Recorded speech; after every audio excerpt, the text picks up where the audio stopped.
நேசமிகு நண்பர்களுக்கு நெஞ்சம் நிறைந்த வாழ்த்துக்களை தெரிவிப்பது பத்திரிகையாளர் ஷேக் மைதீன் ஹபீபுல்லா. ஜேர்னலிஸ்ட் மைதீன் பாய் என்ற யூடியூப் சேனல் மூலம் இந்த வீடியோ தொகுப்பை, இந்த செய்தி தொகுப்பை உங்களுக்கு வழங்குகிறேன். உலகை அறிவோம் என்ற தலைப்பின் கீழ் இந்த செய்தி தொகுப்பு உருவாக்கப்பட்டிருக்கிறது. இஸ்ரேல் பாலஸ்தீன போர் அமைதி ஒப்பந்தம் உருவாகியிருக்கிறது. அந்த ஒப்பந்தத்தின் பின்னணி என்ன, அந்த ஒப்பந்தம் எப்படி மேற்கொள்ளப்பட போகிறது, அந்த ஒப்பந்தம் எப்போது அமலுக்கு வரப்போகிறது, இந்த ஒப்பந்தத்தை மேற்கொண்டது யார், அதற்கான பேச்சுவார்த்தை நடந்தது எங்கே, அந்த பேச்சுவார்த்தையின் முக்கிய அம்சங்கள் என்ன, போரின் பாதிப்புகள் என்ன, போர் இனி எதிர்காலத்தில் இந்த அமைதி ஒப்பந்தத்தால் நடக்கப் போவது என்ன என்பது குறித்த விவரங்களை இந்த குறைந்த 10 நிமிட அளவிற்குள் உங்களுக்கு அள்ளித்தர காத்திருக்கிறேன். அன்புடன் இணையுங்கள் இந்த வீடியோ தொகுப்பில்.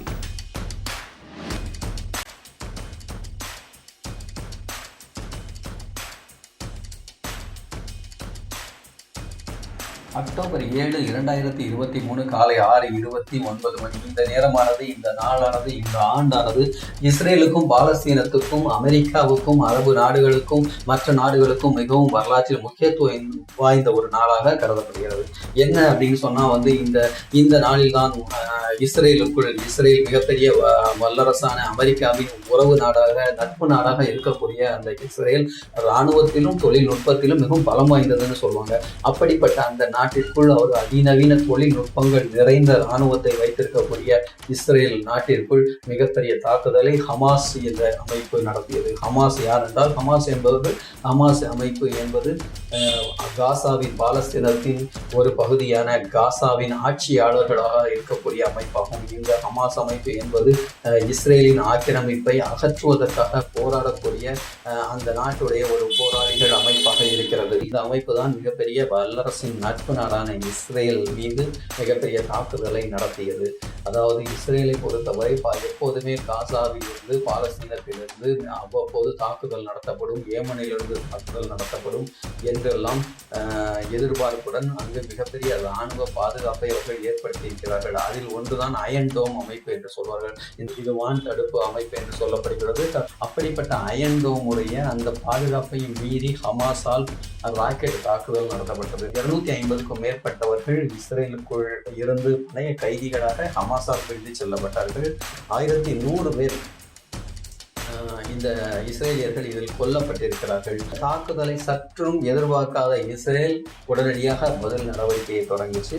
இந்த பதில் நடவடிக்கையானது மிகப்பெரிய அளவில் 15 மாதங்களாக நீடிச்சுக்கிட்டு 22 லட்சம் பேர் தங்களுடைய வீடுகள், உடைமைகள் எல்லாத்தையும் விட்டுட்டு வெளியே போய் தங்கியிருக்கிறாங்க. சுமார் 46,000 பேர் இந்த போரில் பாலஸ்தீனியர்கள் மட்டுமே கொல்லப்பட்டிருக்காங்க. 1,10,000க்கு மேற்பட்டவர்கள் போர்ல காயமடைஞ்சிருக்காங்க அப்படிங்கிற தகவல்கள் இதுவரைக்கும் பதிவாயிருக்கு. இந்த நிலையில் தான் போரானது வரும் 19ஆம் தேதி முடிவுக்கு வர உள்ளது அப்படிங்கிற தகவல் வெளியாகி இருக்கு. இதை அமெரிக்க அதிபர் ஜோ பைடன் அதிகாரப்பூர்வமாக அறிவிச்சிருக்காரு. அமெரிக்க அதிபராக 20ஆம் தேதி பொறுப்பேற்க இருக்கக்கூடிய டொனால்டு ட்ரம்ப் அதிகாரப்பூர்வமாக அறிவிச்சிருக்காரு. கத்தார் நாட்டில் உள்ள அந்த தோஹா நகரில் இரு தரப்பினரும் பேச்சுவார்த்தை நடத்தியிருக்காங்க. இருதரப்புக்கும் அமைதி பேச்சுவார்த்தை, அமைதி ஒப்பந்தம் இறுதியாகி இருக்கிறது. இருதரப்பிலும் ஒப்புக்கொள்ளப்பட்டிருக்கு, ஹமாஸும் ஒப்புக்கொண்டிருக்காங்க அப்படின்னு சொல்லலாம். அதே நேரம் ஒரே ஒரு சின்ன நிபந்தனை விதிச்சிருக்காங்க. இந்த போர் நிறுத்த ஒப்பந்தத்துக்கு இஸ்ரேலுடைய அமைச்சரவை ஒப்புதல் கொடுக்கணும் அப்படிங்கிறத இஸ்ரேல் தரப்பு பிரதிநிதிகள் இந்த பேச்சுவார்த்தையில சொல்லியிருக்கிறாங்க.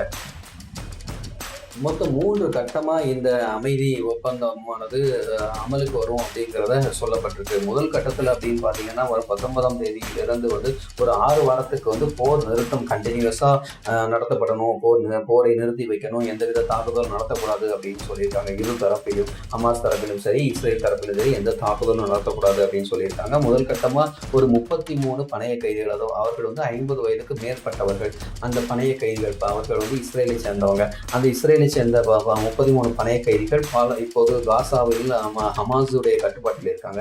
அவங்களை விடுவிக்கணும் அப்படின்னு சொல்லியிருக்காங்க. அதற்கு பரிகாரமாக இஸ்ரேல் தரப்பில் போரை நிறுத்துவது மட்டுமின்றி இஸ்ரேல் சிறையில் இருக்கக்கூடிய போர் கைதிகள், பாலஸ்தீன கைதிகளை விடுதலை செய்யணும் அப்படிங்கிறத பேசியிருக்காங்க.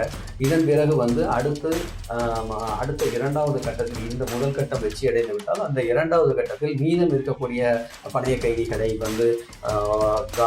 ஹமாஸ் அமைப்பு அவர்களை இஸ்ரேலுக்கு விடுவிக்கணும்.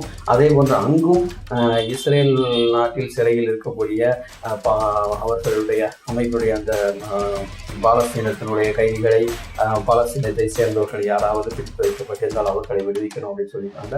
இரண்டாவது கட்டத்தில் முழுமையாகவே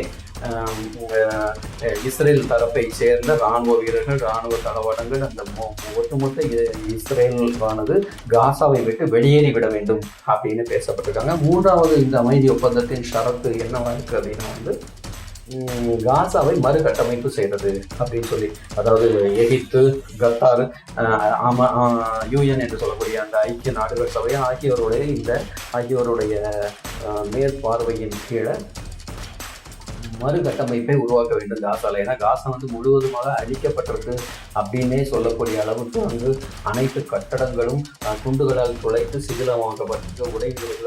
அதில் யாருமே குடியேற முடியாத ஒரு நிலைமை இருக்கு. அனைவரும் ரெட் கிராஸ் உடைய அந்த செஞ்சிலுவை சங்கத்தின் முகாம்களில் தான் தங்கியிருக்காங்க.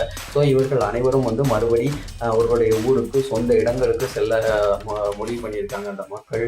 ஸோ விரைவில் போர் நிறுத்தத்துடன் அமைதியுடன் இந்த காசா மக்களும் சரி, இஸ்ரேல் மக்களும் சரி, அவரவர் எல்லைக்குள் இருந்து மகிழ்ச்சியான வாழ்க்கையை வாழ்வார்கள் என்ற நம்பிக்கையோடு நாம் அடுத்த செய்தி தொகுப்பில் சந்திப்போம். நன்றி, வாழ்த்துக்கள்.